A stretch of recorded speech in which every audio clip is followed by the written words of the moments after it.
जगदीश त्रिवेदी के बिल्कुल नए वीडियोस के लिए सर्च करें Jagdish Trivedi official YouTube channel. Search करें, लाइक करें, फॉरवर्ड करें और हाँ, सब्सक्राइब करना ना भूलें। Jagdish Trivedi official channel. નમસ્કાર. Funny Friday. આ વિડીયો નિહાળી રહેલા તમામ મુરબ્બીઓ, માતાઓ, ભાઈઓ, બહેનો અને ભૂલકાઓને આપના મિત્ર જગદીશ ત્રિવેદીના સહર્ષ નમસ્કાર. આજના હળવા નિબંધનું શીર્ષક છે વિઠુની વસમી રેલ યાત્રા. એનું નામ વિઠ્ઠલદાસ, પણ ગામ આખું એને પ્રેમથી વિઠ્ઠું કહેતું. આ વિઠ્ઠું છે ને, એ કાયમ સફેદ લેંઘો પહેરે અને લેંઘા ઉપર એ અડધી બાયનો બુશકોટ પહેરે. અને પાટલું તો વિઠ્ઠુને જો બહારગામ જવાનું હોય ને તો જ પહેરે. વિઠ્ઠુની ભરવાડવાસમાં દુકાન, એટલે કરિયાણાની દુકાનમાં ગોળ કરતાં ખોળનો વેપાર વધારે. અને આ ખોળના વેપારને કારણે વિઠ્ઠુનો લેંઘો એટલો બધો મેલો થતો કે લેંઘાનો ધવલ રંગ છે ને, એ તો ભાગ્યે જ જોવા મળે. અને બનતું એવું કે વિઠ્ઠુ છે ને અઠવાડિયે એક વખત દાઢી કરે. જે દિવસે એ દુકાન બંધ રાખે તે દિવસે દાઢી કરે. એટલે બાકીના 6 દિવસ તમે જુઓ ને તો થોડી ઘણી દાઢી એને ઉગેલી હોય. અને બીજું, પાનનો પાકો બંધાણી. એટલે સવારે એ ઘરેથી નીકળે, રસ્તામાં હરિભાઈનો પાનનો ગલો આવે એટલે ત્યાંથી આખા દિવસના 10-12 પાન બંધાવતો આવે. અને એ પાનનો બંધાણી છે એના કપડાએ ચાડી ખાય. કારણ કે એ થૂંકે એવી રીતે કે એના કપડા ઉપર પાનના લાલ રંગના છાંટા પડ્યા હોય. વિઠ્ઠુ કાયમ વાદળી પટ્ટીના સફેદ સ્લીપર પહેરે અને તજા ગરમી એવી કે પગના તળિયે એટલો બધો વિઠ્ઠુને પરસેવો વળે. ખોળનો ધંધો એટલે પગના તળિયા કાળા મશ હોય કાયમ. અને એના કારણે એ જે સફેદ સ્લીપર પહેરતો ને એ મેલા દાટ હોય. અને આટલું ઓછું હોય એમ પાછો વિઠ્ઠુ તોતડું બોલતો. એટલે આવો વીરભદ્ર જેવો વરરાજો, પણ 40 વર્ષે એનું હક પણ થયું નહોતું. કારણ કે મેં જે આ વર્ણન કર્યું એ ઉપરથી આપને ખ્યાલ આવશે કે ખરેખર સુવર એટલે કે સારો વર હતો, પણ 40 વર્ષે એનો મેળ પડ્યો નહોતો. આ વિઠ્ઠુની દુકાનની બાજુમાં જ મારું ઘર. વિઠ્ઠુ પાણી ભરતો નહીં. એને તરસ લાગે ને એટલે અમારા ઘરની બારીએ આવે અને પાણી માગે. અને મેં એક સ્ટીલનો લોટો વિઠ્ઠુ ખાતે જુદો જ રાખેલો. હું એને લોટો ભરીને પાણી આપું, પણ જેમ મોટરના રેડિયેટરની અંદર તમે પાણી રેડો ને એમ એક હાયે એ આમ આકાશની દિશામાં મોઢું ઊંચું કરી અને આખો લોટો એ પોતાના પેટમાં રેડી દેતો. વિઠ્ઠુ મારો ખાસ ભાઈબંધ. હવે બન્યું એવું કે આવડો આ વિઠ્ઠુ એકવાર મને વાદળી રંગનું પાટલું પહેરીને હામો મળ્યો. મેં કીધું એમ વિઠ્ઠુ પાટલું પહેરે એટલે સમજી જવાનું કે એ ખરીદી માટે બહારગામ જવાનું છે અથવા કન્યા જોવા જવાનો છે કોઈના લગ્ન પ્રસંગમાં. પણ બહારગામ જવાનું હોય તો જ પાટલું પહેરે. એ પાટલું પહેરીને હામો મળ્યો એટલે મેં તરત જ કીધું, મેં કીધું વિઠ્ઠુ આજ બહારગામનો પ્રોગ્રામ લાગે છે. એટલે વિઠ્ઠુએ કીધું કે લાજકોટ ખડીદી કડવા જઉં છું.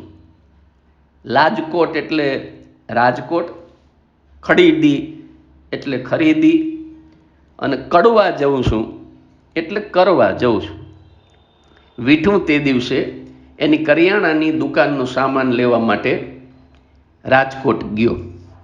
હવે બન્યું એવું કે બપોર પછી રાજકોટ ગયેલા વિઠ્ઠુએ સાંજ સુધી ખરીદી કરી, ખરીદીમાં રાત પાડી દીધી.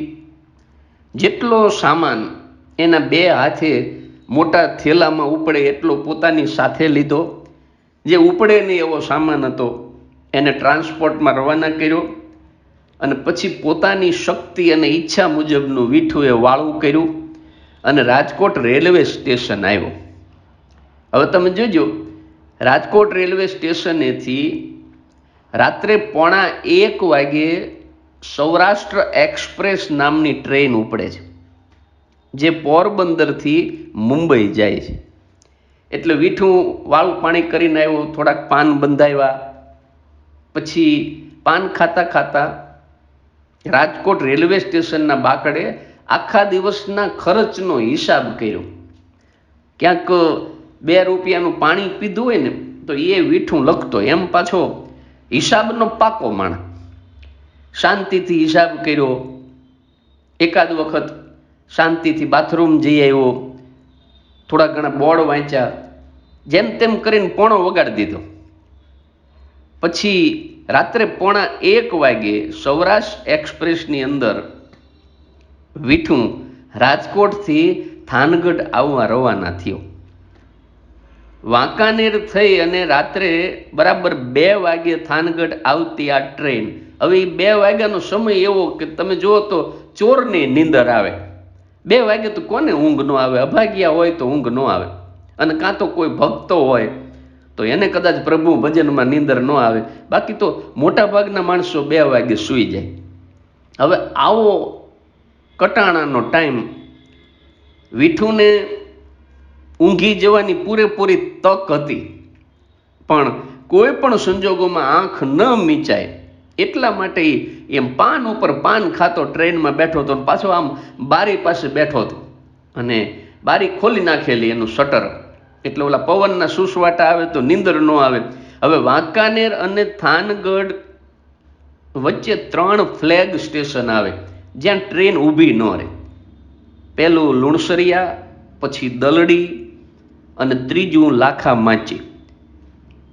લાખામાચી સ્ટેશન વિઠ્ઠલદાસે ઊંઘરેટી આંખે જોયું કે હવે લાખામાચી ગયું. લાખામાચીથી થાનગઢ ટ્રેનને પહોંચતા 10 મિનિટ લાગી. પણ વીઠુના નસીબ એવા નબળા કે એ છેલ્લી 10 મિનિટમાં જ વીઠુની આંખ મીચાઈ ગઈ. અને જ્યારે આંખ ખુલી તો મૂળી સ્ટેશનના દર્શન થયા. આ મૂળી છે ને એ થાન અને સુરેન્દ્રનગરની વચ્ચે આવે. એટલે ધ્રાસકો વીઠુથી મુકાઈ ગયો, પણ હળવો ધ્રાસકો.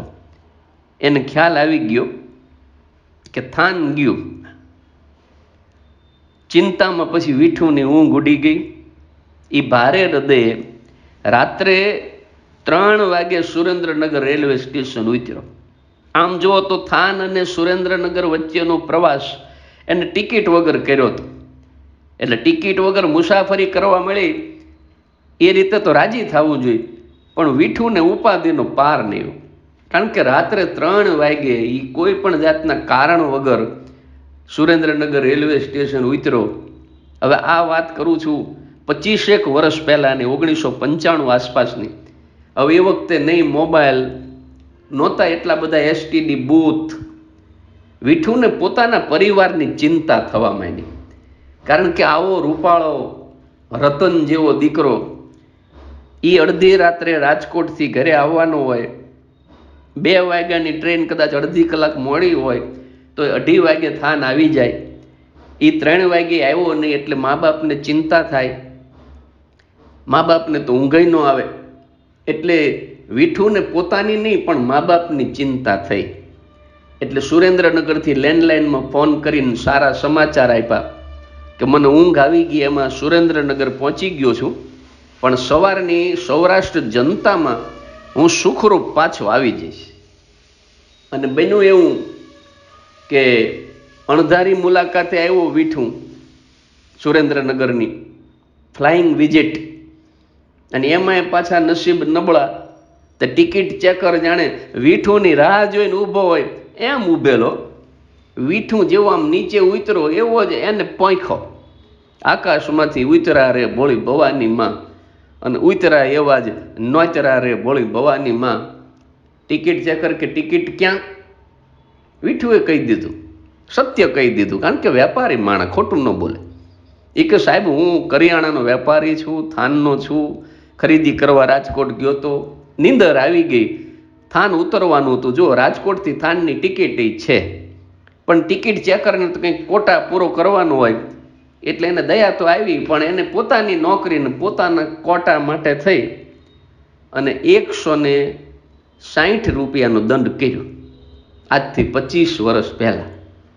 અને પછી રસીદની સાથે માહિતી એ આપી કે 5 વાગે તમને સૌરાષ્ટ્ર જનતા મળશે.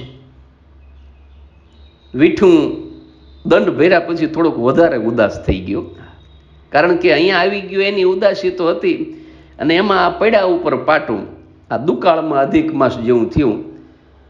પછી શાંતિથી બેઠો, કારણ કે હજી બારી ખુલ્લી નહોતી. 5 વાગ્યાની સૌરાષ્ટ્ર જનતાની ટિકિટ બારી 4 વાગે ખુલે, એટલે ટિકિટે મળે નહીં.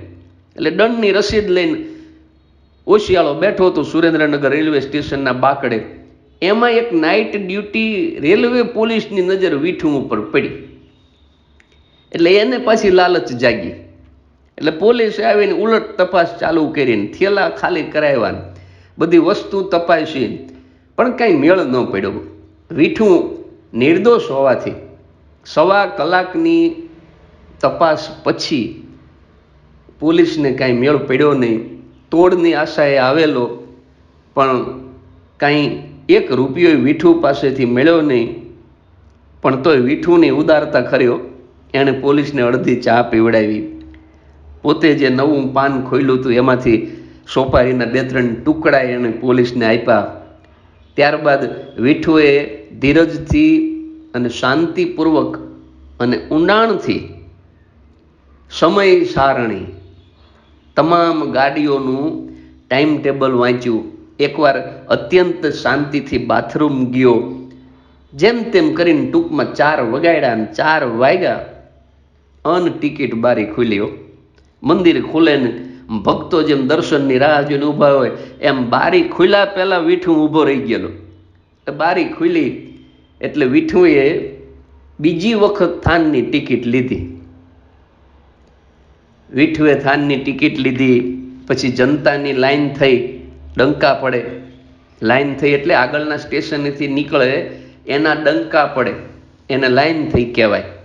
એટલે જનતાની લાઈન થઈ પછી ખૂબ જ એને પોતાની આંખોમાં પાણી જાય એ રીતે મોઢું ધોયું. ઊંઘ ન આવે એની તૈયારી સ્વરૂપે આખી ચા પીધી. પાછું એક પાન ગલોફામાં દબાવ્યું અને પરોઢીએ 5 વાગે સમયસર આવેલી ટ્રેન સૌરાષ્ટ્ર જનતામાં આપણા વિઠ્ઠલદાસ સુરેન્દ્રનગરથી થાન આવવા રવાના થયા. સુરેન્દ્રનગર અને થાનગઢની વચ્ચે 5 સ્ટેશન આવે. પહેલું ચમારજ, પછી દિગસર, ત્રીજું મૂળી, જે ગઈકાલે રાત્રે આંખ ખુલી ત્યારે જેના દર્શન થયા હતા એ મૂળી સ્ટેશન. એના પછી ચોથું રામપરડા, 5મું વગડિયા, અને પછી થાનગઢ આવે. અને સૌરાષ્ટ્ર જનતા છે ને એ તો મૂળી સ્ટેશને ઊભી પણ રહે. સૌરાષ્ટ્ર મેલ ન ઊભો રહે પણ જનતા ઊભી રહે. જનતા મૂળી ઊભી રહી, મૂળીથી ઉપડી પછી રામપરડા ગયું, રામપરડા પછી વગડિયા આવ્યું, વગડિયા ગયું. હવે વગડિયાથી થાનગઢ પહોંચતા ટ્રેનને 10 જ મિનિટ લાગે, પણ વિઠુને આખી રાતનો ઉજાગરો. એક તો આખો દિવસ ખરીદીમાં વિતાવેલો, આખી રાત પ્રવાસમાં, સુરેન્દ્રનગરમાં ટિકિટ ચેકર અને પોલીસે હોવા દીધો નહીં, પ્રવાસનો થાક, આખી રાતનો ઉજાગરો, પૈસા ગુમાવવાનું દુઃખ, અને પોલીસની ટીસીની આ બધી રકઝક. આમ શારીરિક, માનસિક અને આર્થિક રીતે થાકી ગયેલા વિઠુને વગડિયા પછી એક હળવું ઝોકું આવ્યું. હળવું વગડિયા અને થાન વચ્ચે હળવું ઝોકું આવ્યું, ને જ્યાં આંખ ખુલી તો લાખામાચી જાતું હતું. આ લાખામાચી થાનગઢ પછી આવે. અને આ વખતે તો વીઠુથી મોટો ધ્રાસકો મુકાઈ ગયો, કારણ કે પહેલી વખતે તો ધ્રાસકો હળવો હતો, પણ આ તો હેવી ધ્રાસકો. કારણ કે વીઠું બીજા પ્રયત્નમાં પણ પોતાને ગામ ઉતરવામાં નિષ્ફળ ગયો હતો. અંતે સવારે વાંકાનેર રેલવે સ્ટેશન આઘાત સાથે વીઠું ઉતર્યો. વાંકાનેરની પ્લેટફોર્મની ધરતી માર્ગ આપે તો આમ બેય થેલા હાથમાં લઈને થેલા સમેત હમાઈ જાઉં, એવો આઘાત વીઠુંનો. પણ વાંકાનેર ઉતરવું પડે, રાજકોટ તો જવાય નહીં. વાંકાનેર ટિકિટ ચેકર તૈયાર ઊભો હતો. જો વીઠુંના નસીબ જુઓ, ટિકિટ ચેકર તો ત્યાંય હતો, પણ વીઠુએ રડતા રડતા પોતાની કહાની સંભળાવી અને વીઠુંની વિતક કથા સાંભળી અને ચેકર છે ને એ ખડખડાટ દાંત મીંડો કાઢવા. અને જ્યાં હાસ્ય છે ને ત્યાં દુઃખ નથી, જ્યાં હાસ્ય છે ત્યાં દંડ નથી. ટિકિટ ચેકરને દાંત આવી ગયા કે હું તને જવા દઉં, નહીતર આમ તો વિધાઉટ ટિકિટ તને દંડ કરવો જોઈએ, પણ તમે જે હેરાન થયા છો ને એ જોતા મારે કાંઈ કરવું નથી. હમણાં અહીંથી તમને ઇન્ટરસિટી મળશે, એવી પાછી મફતમાં માહિતી આપી વાંકાનેરના ટિકિટ ચેકરે. વીઠુએ એક જ દિવસમાં ત્રીજી વખત થાનની ટિકિટ ખરીદી. વિચાર કરો, આ ત્રીજા એટેક જેવી લાગ્યો. એક જ દિવસમાં ત્રીજી વખત થાનની ટિકિટ ખરીદી. ઇન્ટરસિટી સમયસર હતી, રાજકોટથી આવતી અને સુરત બાજુ જતી. ઇન્ટરસિટીમાં વીઠું બેઠો પછી તો આજુબાજુવાળા 4-5 પેસેન્જરને કીધું કે મારે થાન ઉતરવું છે. 2 વખત હું થાન ઉતરવામાં નિષ્ફળ ગયો છું. આ વખતે જો હું થાનગઢ રેલવે સ્ટેશને સૂતો હોય તો મને ઢીકા પાટું કરીને ઉઠાડજો, મને મારી લેજો, પણ મને હોવા ન દેતા. અને જો ત્રીજી વખત હું થાનગઢ રેલવે સ્ટેશન ઉતરવામાં ચૂકી ગયો તો જ્યાં મારી આંખ ખુલશે ને ત્યાં હું ચાલુ ટ્રેનેથી પડતું મૂકી દઈશ.